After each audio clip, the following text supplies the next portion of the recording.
Hi hello எல்லாருக்கும் வணக்கம். இன்றைக்கி நம்ம நல்ல டேஸ்ட்டான மட்டன் குழம்பு ரெசிபி தான் பார்க்க போகிறோம். அதுக்கு நான் ஒரு 1/2 kg ஆஃப் மட்டன் வாங்கியிருக்கேன். மட்டன் ஃபஸ்ட்டு நல்லா வாஷ் பண்ணிடணும். ஒரு 4-5 டைம்ஸ் ஆச்சும் நான் வாஷ் பண்ணிவிடுவேன். வாஷ் பண்ணதுக்கப்புறமா இது மாதிரி ஒரு குக்கரில் ஆட் பண்ணிடலாம். குக்கரில் ஆட் பண்ணதுக்கப்புறமா இதில் நம்ம மட்டன் ஃபஸ்ட்டே நம்ம கொஞ்சம் குக்காக லேட் ஆகும் அப்படின்றதால தான் குக்கரில் ஆட் பண்ணுறோம்.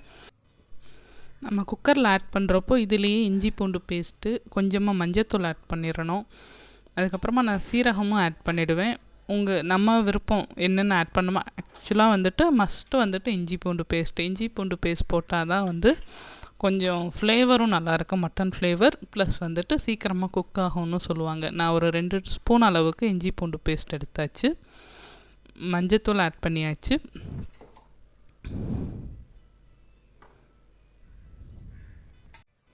சீரகமும் ஆட் பண்ணியாச்சு. நான் சீரகம் பவுடர் பண்ணி வச்சுருக்கேன், அதனால் பவுடர் ஆட் பண்ணிவிட்டேன். ஒருவேளை உங்கள்கிட்ட முழுசாக இருந்தால் முழுசாகவும் இதில் ஆட் பண்ணி குக் பண்ணிக்கலாம். பவுடர் இருந்தால் பவுடரும் போட்டுக்கோங்க. போட்டதுக்கப்புறமா தண்ணி நம்ம நிறைய ஆட் பண்ண தேவையில்லை. ஏன்னா மட்டனில் இருந்தும் வாட்டர் ரிலீஸ் ஆகும். அதனால் கொஞ்சமாக ஆட் பண்ணால் போதும். சால்ட்டு இந்த மட்டனுக்கு எவ்வளோ தேவையோ அந்த அளவு மட்டும் மினிமலாக போடுங்க. ரொம்ப ஃபுல் சால்ட்டையும் இதிலே போட்டுறாமல் நம்ம கிரேவிலையும் கொஞ்சம் ஆட் பண்ணுவோம். அதனால் அளவாக உப்பு போட்டுக்கோங்க. வாட்டர் கொஞ்சமாக ஒரு 1/2 டம்ளர் அந்த அளவு ஆட் பண்ணால் போதுமானது. ஆட் பண்ணதும் அது மட்டன் ஃபுல்லாக கூட டிப் ஆகலை, அந்த அளவுக்கு தான் நான் ஆட் பண்ணியிருக்கேன். ஆனால் ஓப்பன் பண்ணுறப்போ வாட்டர் நிறைய வந்துடும். ஒருவேளை நீங்கள் சூப் எடுக்கணும் அந்த மாதிரின்னா வேணால் வாட்டர் இன்னும் கொஞ்சம் சேர்த்து ஆட் பண்ணிடலாம். ப்ளஸ் மட்டர் ரொம்ப டெண்டராக இருந்துச்சுன்னா ஒரு 3 விசில் சரியாக இருக்கும். கொஞ்சம் ஹார்டாக பார்த்தாலே உங்களுக்கு தெரியும். அந்த மாதிரி மட்டன் அப்படின்னா 4-5 விசில் விட்டுருங்க. மட்டன் இப்போ குக் ஆகிற டைமில் நம்ம கிரேவி ரெடி பண்ணிடலாம். இப்போ ஃபஸ்ட்டு ஒரு கடாயில் ஆயில் ஆட் பண்ணியாச்சு. இன்றைக்கி நான் refined oil sunflower oil add பண்ணியிருக்கேன். நம்ம நல்லெண்ணெய், கடலெண்ணெய் எதுனாலும் ஆட் பண்ணிக்கலாம். ஆட் பண்ணியாச்சு.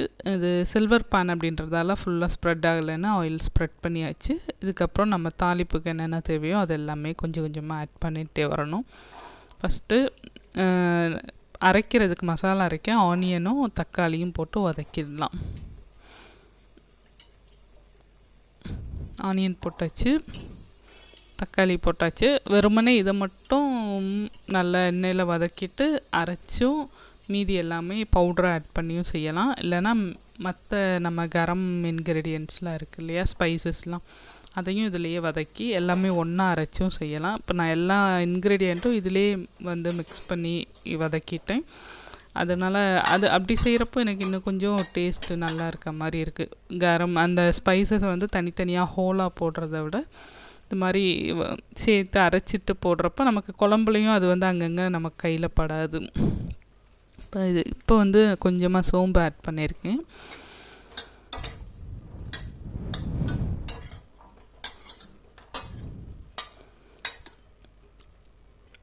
அதுக்கப்புறமா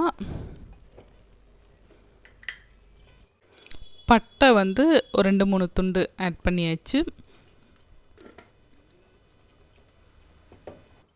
நம்ம இதை அரைக்க போகிறதால ஹோலாக சீரகம் இருக்குது இல்லையா, அதை இதில் ஆட் பண்ண போகிறேன். பவுடர் ஆட் பண்ணாமல் அதுலேயும் மினிமலாக ஆட் பண்ணியிருக்கேன்.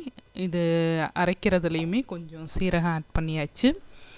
இது கல்பாசி சொல்லுவாங்க. இதை ஆட் பண்ணுறப்போ நமக்கு அந்த ஃப்ளேவர் கடையில் இருக்கிற ஃப்ளேவர்லாம் இருக்கு இல்லையா, அந்த கல்பாசி ஆட் பண்ணுறப்போ தான் அந்த ஃப்ளேவர் கிடைக்கும். அதனால் அதுவும் நான் இதில் சேர்த்திட்டேன். 2 கிராம்பு, தாளிக்க ஒரு 2 கிராம்பு வச்சுருக்கேன். இதில் அரைக்கிறதுக்காக ஒரு 2 கிராம்பு போட்டாச்சு.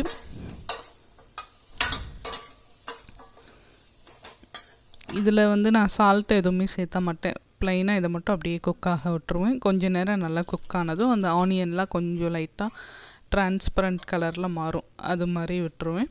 மசாலாஸும் இதிலேயே சேர்த்து அரைச்சிடலாம். அப்போ கொஞ்சம் பேஸ்ட்டு திக்காக கிடைக்கும். கொஞ்சமாக சில்லி பவுடர் ஆட் பண்ணிவிட்டேன். இல்லைன்னா நம்ம கிரேவி கொதிக்கிறப்ப அதுலேயுமே இந்த பவுடர்ஸ் எல்லாமே ஆட் பண்ணிக்கலாம். நான் இப்போ ஆட் பண்ணிகிட்ருக்கேன் எல்லாமே. ஃபஸ்ட்டு சில்லி பவுடர் போட்டோம். இப்போ லைட்டாக பெப்பர் பவுடர் போட்டாச்சு.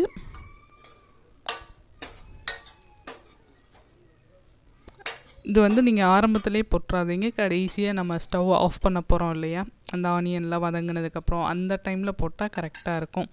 இது மல்லிப்பொடி. மல்லிப்பொடி வந்துட்டு வீட்டிலையே நம்ம ப்ரிப்பேர் பண்ண பொடி தான் இது. நிறைய இன்க்ரீடியன்ட்ஸ் வந்து உள்ளே ஆட் ஆகிருக்கும். அது கொஞ்சம் போட்டாச்சு. அதுக்கப்புறமா கொஞ்சமாக மட்டன் பொடி இருக்கும் இல்லையா கடையில், அது ஆட் பண்ணிக்கிறேன். ப்ளஸ் இந்த வெறும் மல்லிப்பொடி மட்டும் போட்டாலே போதுமானது. நான் கொஞ்சம் எக்ஸ்ட்ரா ஃப்ளேவருக்காக இந்த மட்டன் மசாலா பவுடர் ஆட் பண்ணியிருக்கேன். நீங்கள் வெறும் மட்டன் மசாலாவோட ஸ்டாப் பண்ணாலும் ஓகே தான். ஐ மீன் மல்லிப்பொடியோட. ஒருவேளை அந்த மாதிரி மல்லிப்பொடி இல்லைன்னா வெறும் இந்த மட்டன் மசாலா மட்டும் போடுங்க, அதுவே போதுமானது. இது எல்லாமே வதக்கினதுக்கப்புறம் நம்ம இதை பேஸ்ட்டாக மாற்றிடணும். அதுக்கப்புறம் இப்போ ஸ்டவ்வில் வந்துட்டு கடாய், குழம்பு கிரேவி வந்து மேக் பண்ணுறதுக்காக கடாய் வச்சாச்சு. இதில் நம்ம ஆயில் ஆட் பண்ணுறோம். ஆயில் ஆட் பண்ணதுக்கப்புறமா என்ன பண்ணலாம் அப்படின்னா, தாளிக்கிறதுக்காக ஸ்பைசஸ் ஆட் பண்ண போகிறோம். ஃபஸ்ட்டு வந்துட்டு பட்டை ஆட் பண்ணிக்கலாம். பட்டை வந்து சின்ன சின்னதாக இது மாதிரி உடச்சி உள்ளே போட்டாச்சு. போட்டதுக்கப்புறமா நம்ம நெக்ஸ்ட் வந்துட்டு ஏலக்காய் போடணும். ஏலக்காய் வந்து பவுடராக இருந்தாலும் சரி, முழுசாக இருந்தாலும் சரி போட்டுக்கோங்க. ஏலக்காய் கொஞ்சம் ஜாஸ்தி போடுறப்போ இந்த நான்வெஜ் ஸ்மெல் வந்து இல்லாமல் இருக்கும். அதுக்காக ஏலக்காய் கொஞ்சம் நல்லாவே போட்டுக்கலாம். ஒரு 2-3 ஏலக்காய் போட்டுக்கோங்க. முழுசாக இருந்தால், பவுடராக இருந்தால் ஒரு பிஞ்ச் அந்த மாதிரி ஏலக்காய் பவுடர் போட்டுக்கோங்க.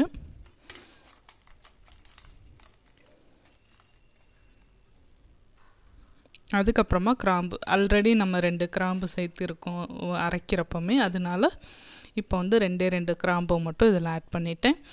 இப்போது கொஞ்சமாக கருவேப்பிலை சேர்த்தாச்சு. இதை கொஞ்சம் லைட்டாக வந்து ஃப்ரை பண்ணி விட்டுறலாம். இதுக்கப்புறமா நம்ம கொஞ்சமாக இஞ்சி பூண்டு பேஸ்ட் ஆட் பண்ண போகிறோம். எப்பயுமே நான் இஞ்சி பூண்டு பேஸ்ட்லாம் பிளான்டாக வந்து அரைச்சி வச்சுருப்பேன். ஒரு வீக்கு தேவையான இஞ்சி பூண்டு பேஸ்ட்டு அரைச்சிருவேன். அது எப்படின்றது உங்களுக்கு வீடியோவில் நான் உங்களுக்கு சொல்கிறேன். அதிலிருந்து ஒரு ஸ்பூன் அளவு இஞ்சி பூண்டு பேஸ்ட் வந்து இப்போ தாளிப்பில் வந்து ஆட் பண்ணிடுறோம். ஆல்ரெடி வந்து நம்ம மட்டன் வேக வைக்கிறப்போயுமே இஞ்சி பூண்டு பேஸ்ட் சேர்த்துருக்கோம். அதனால் இதில் வந்துட்டு அதை விட கொஞ்சம் கம்மியான அளவு சேர்த்துட்டா போதும். அதில் ஆட் பண்ணலை அப்படின்னா இதில் இன்னும் கொஞ்சம் போடுற மாதிரி வரும். இந்தளவு இஞ்சி பூண்டு பேஸ்ட் போட்டாச்சு. இதில் இருக்க பச்சை வாசனை போகிற வரையும் லைட்டாக வதக்கி விட்டுருங்க. நல்லா வதங்கினதுக்கப்புறமா நம்ம வந்து அடுத்ததாக நம்ம அரைச்சி வச்சுருப்போம் மசாலா இருக்குது இல்லையா, எல்லாமே வெங்காயம் தக்காளி எல்லாம் போட்டு வதக்கி வச்சுருக்கோம் இல்லையா, அதெல்லாம் அரைச்சிடணும். ஒரு மிக்ஸி ஜார், அது ஆறுனதுக்கப்புறமா ஒரு பிளெண்டர்லேயோ மிக்ஸி ஜார்லேயோ போட்டு நல்லா அரைச்சிருங்க. அரைச்சதுக்கப்புறமா அதை வந்து நம்ம இப்போ இதில் ஆட் பண்ணிடலாம்.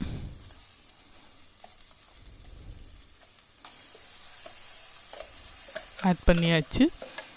நம்ம மசாலாஸ்லாம் ஐ மீன் அந்த மிளகாப்பொடி எல்லாமே இதிலே சேர்த்துனனால கலர் இந்த மாதிரி நல்ல ரெட்டிஷாக அரைக்கிறப்பமே வந்துடுச்சு. இது போட்டதுக்கப்புறம் இது ஒரு 5 to 10 minutes இதிலையே வந்துட்டு ராஸ்மல் போகிறோம். ஆல்ரெடி வதக்குனனால ராஸ்மல் இருக்காது, இருந்தாலும் ரைட்டாக இது மாதிரி கொஞ்சம் நேரம் குக் பண்ண அலோவ் பண்ணிவிடுங்க. அதுக்கப்புறமா இதில் வந்து நம்ம மட்டன் ஆட் பண்ண போகிறோம். மட்டன் ஆட் பண்ணுறப்போ நம்ம குக்கரில் இருக்க வாட்டர் மட்டன் அப்படியே இதில் கொட்டிடாமல் ஃபஸ்ட்டு வந்துட்டு அதில் இருக்க மட்டன் பீசஸ் மட்டும் எடுத்து இந்த மசாலாவோட நம்ம மிக்ஸ் பண்ணி கொஞ்சம் நேரம் குக் பண்ண அலோவ் பண்ணிடணும். பிகாஸ் அப்படியே விட்டோன்னா அது ஸ்மெல் சாப்பிட்றப்ப அந்த மட்டன் ரா ஸ்மெல் இருக்கு இல்லையா, அது நமக்கு வர மாதிரி இருக்குது. அதனால அந்த ஸ்டாக் மட்டன் வாட்டரில் குக் பண்ணுறப்ப ரிலீஸ் ஆன வாட்டர்லாம் தனியாக வச்சுட்டு மசாலாவில் இது மாதிரி நல்லா பரட்டிட்டு குக் பண்ண அலோவ் பண்ணிவிடுங்க. ஒரு 5 minutes இந்த மாதிரி குக் ஆனதுக்கப்புறமா நம்ம இப்போ வச்சுருக்க இந்த மட்டன் வாட்டரையும் இதில் ஆட் பண்ணிடலாம். அதுக்கு முன்னாடியே ஆட் பண்ணோம் அப்படின்னா அந்த ராஸ்மல் வர தான் செய்யுது. தேவையான அளவு உப்பு சேர்த்துக்கோங்க. எவ்வளோ தேவையோ அந்த அளவுக்கு சேர்த்துக்கலாம். நான் இப்போ தான் நம்ம மட்டன் வாட்டரையும் ஆட் பண்ணியிருக்கோம். இதுக்கப்புறம் நம்ம எவ்வளோ பேர் இருக்கோம் அது மாதிரி நல்ல கெட்டியாக வேணும்னா இந்த அளவுலேயே விட்டுட்டு கொஞ்சம் கொதிக்க விட்டுருங்க. நல்லா ஒரு 10 to 20 minutes வந்து நல்லா குக்காக விட்டுருங்க.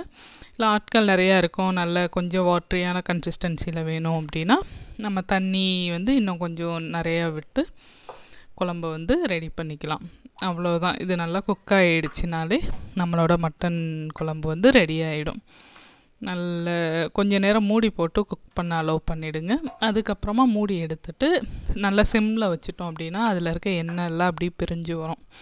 அது மாதிரி குக் பண்ணிட்டோம்னா நமக்கு தேவையான மட்டன் குழம்பு சூப்பராக ரெடி ஆகிடுச்சு. மேலால் கார்னிஷிங்க்காக கொஞ்சம் மல்லித்தலை எடுத்து நல்லா ஃபைனாக சாப் பண்ணிவிட்டு ஆட் பண்ணிடலாம். அப்போ தான் எண்ணெய் பிரிய ஆரம்பிச்சிருக்கு. இப்போயே மல்லித்தலை இப்படி ஆட் பண்ணியாச்சு. அவ்வளோதான் ஃப்ரெண்ட்ஸ். ட்ரை பண்ணி பாருங்கள். ரெசிபி எப்படி இருக்குது, டேஸ்ட் எப்படி இருக்குன்றதை கமெண்ட்டில் எனக்கு மென்ஷன் பண்ணுங்கள். தேங்க்யூ.